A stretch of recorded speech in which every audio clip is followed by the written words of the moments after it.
Why do celebrities' tragedies become jokes?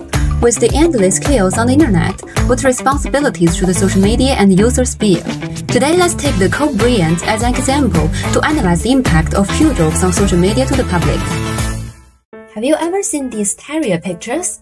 Iced tea Kobe, shooting Kobe, 24 August 2024 Kobe, helicopter Kobe.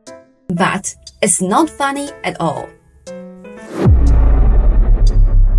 On 26 January 2020, shocking news quickly spread across the globe. NBA legend Kobe Bryant, his 13-year-old daughter, Gianna Bryant, and 7 others tragically lost their lives when the helicopter traveling in crashed due to the foggy conditions and low visibility near California.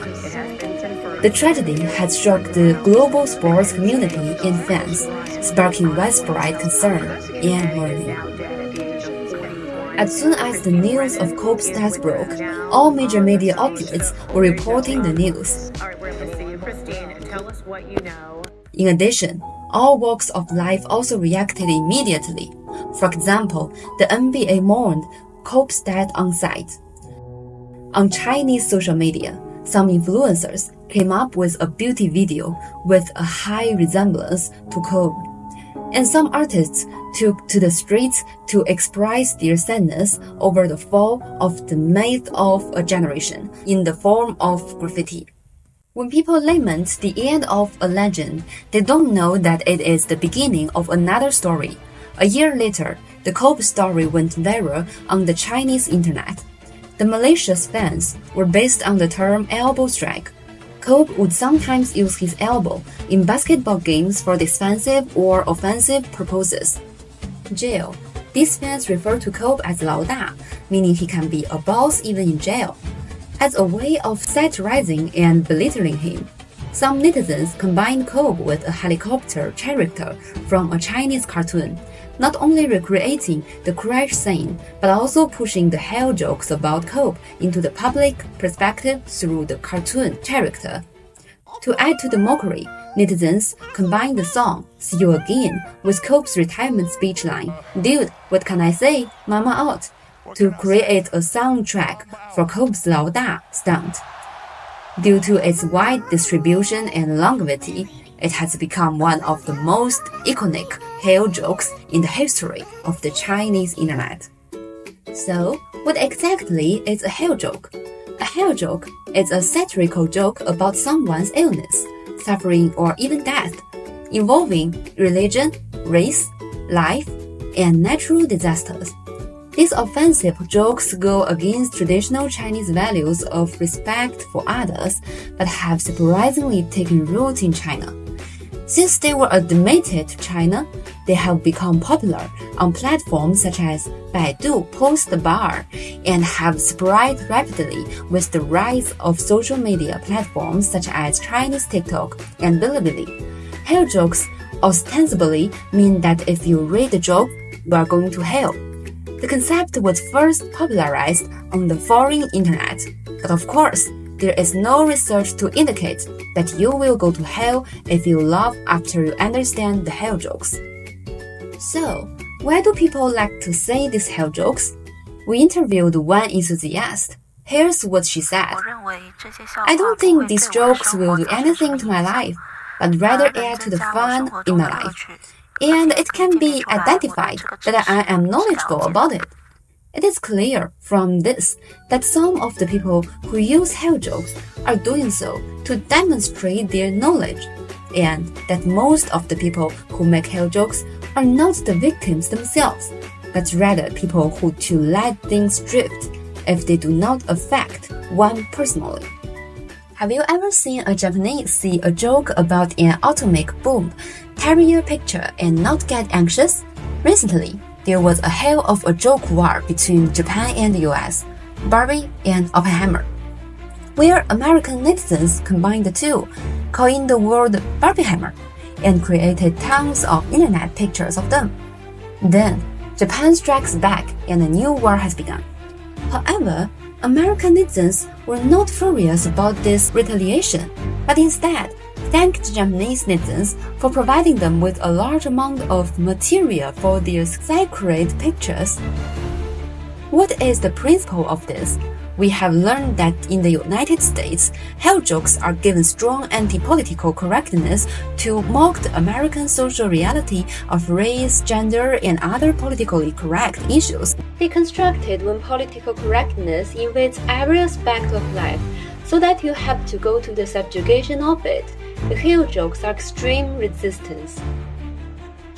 However, in China, due to the different social environment, the politically correct issues are ineffective, and the original aggressiveness and political nature of hell jokes are weakened in the Chinese context, which precisely gives hell jokes the space to circulate in China. Without the participation of everyone, it is difficult for hell jokes to become popular in China. The cost of creating the content of hell jokes is too low. Often, a picture and a few sentences constitute the main content of hell jokes. From the analysis of individual behavior, Chinese netizens are still in the mindset of making memes, playing with whatever is popular. The Kobe picture was widely known after a lot of copying and spreading.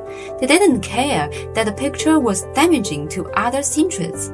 They just thought it was funny, and this kind of random forwarding leads to the proliferation of imitations and variants in a short period. Through massive copying and dissemination, they attempt to find identity in society. And under the long-term management of moral and legal norms, these making memes users find resonance with the counter-mainstream culture, and they use this extreme humor to provoke social norms and moral taboos, to determine their own identity and seek group identity.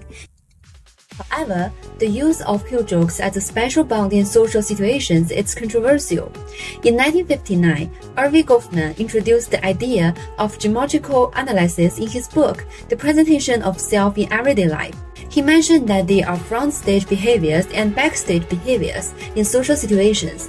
Hell jokes are sometimes like the foregrounding of backstage behaviors in small groups, where group members reinforce their relatively private and unique social bonds by accepting jokes that push the boundaries of taboos. However, such bonds are unhealthy and contrary to mainstream values. In terms of collective behavior, the spiral of silence effect can easily occur with such large-scale dissemination. Elizabeth Snow-Newman, a German political scientist, she formulated the theory spiral of silence in Germany in 1974.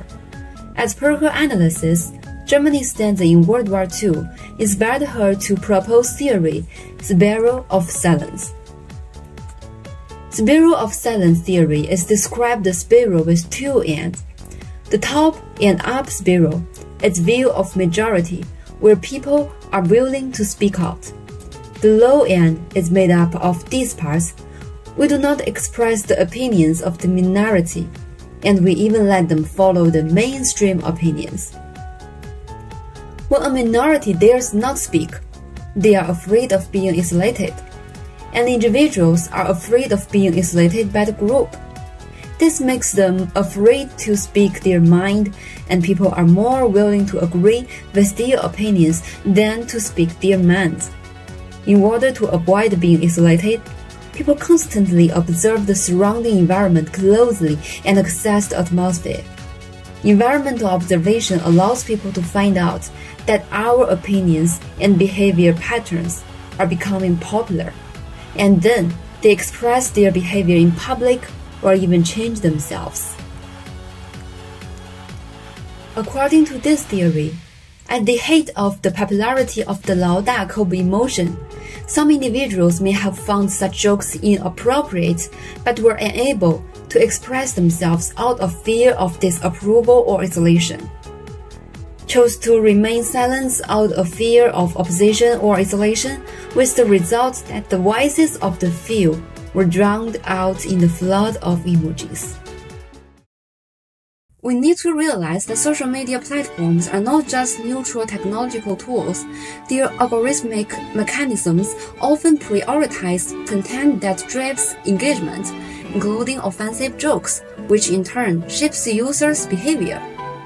In addition, the social media era confirms the concept of attention economy. To attract public attention, some communicators tend to hype the event to a sensational level in the emotional expression of public opinion. However, this kind of hype not only increases the negative impact of the event, but also intensifies people's attention to the event.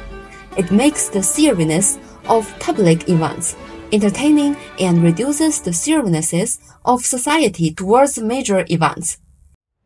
Big Sister Husband is the most typical representative of this case. In the released video, he often wears Kobe's jersey, a dark face, and the background of the fire ad smoke, describing the fact that Kobe's plane crashed. And after he became popular, he had been broadcasting live on the internet every day to gain attention and revenue, usually playing mahjong and singing songs, as well as thanking his viewers for their gifts. And in the end, everyone's attention has been drawn to an event that excessively blurs the boundaries between death and entertainment. In the aspect of culture, heel jokes are also a reflection of certain dark sides of society and culture and boundary testing. The existence of heel jokes is also a reflection of some of the repressed and unspoken elements of social culture and the psychology of people's testing of cultural boundaries. Stuart Hall, a cultural studies scholar, suggests that culture is a field of struggle and negotiation where people are constantly exploring and challenging themselves within and on the edge of established cultural norms. Heel jokes often touch the sensitive cultural issues such as race, gender, ethics, and use a twisted form of jokes to test those parts of established culture that are conventional and cannot be easily violated. For example, the racially charged heel jokes, which are wrong and should be criticized, reflect the attempts of some people with bad ideas to break through the constraints of society's anti-discrimination culture to express their darker thoughts.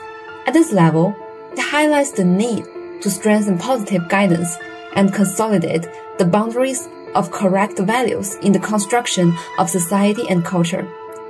As Baudrillard reminds us to be vigilant against the dissemination of undesirable and negative symbols in culture in his discourse on cultural symbols, and heel jokes are one of the typical undesirable cultural symbols.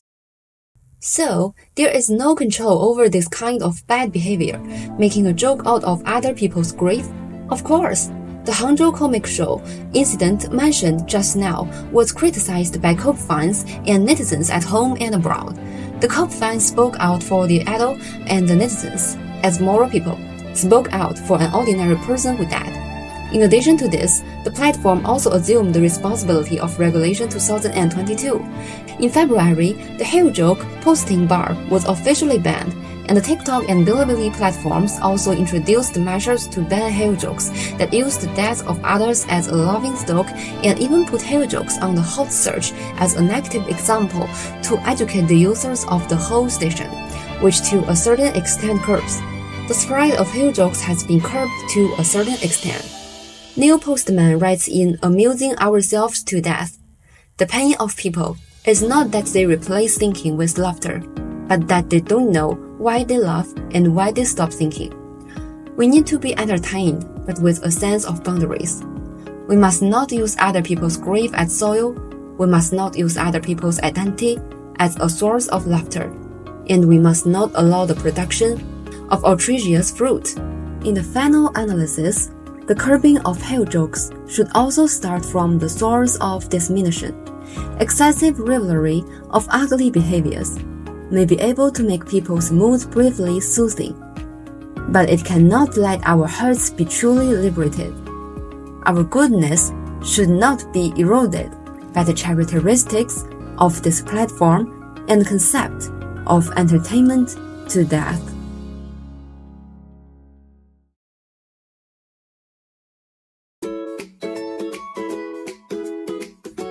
If you found this video interesting, all I ask for is a subscribe. But for now though, I will see you at the next video. Let's talk about abstract culture in China.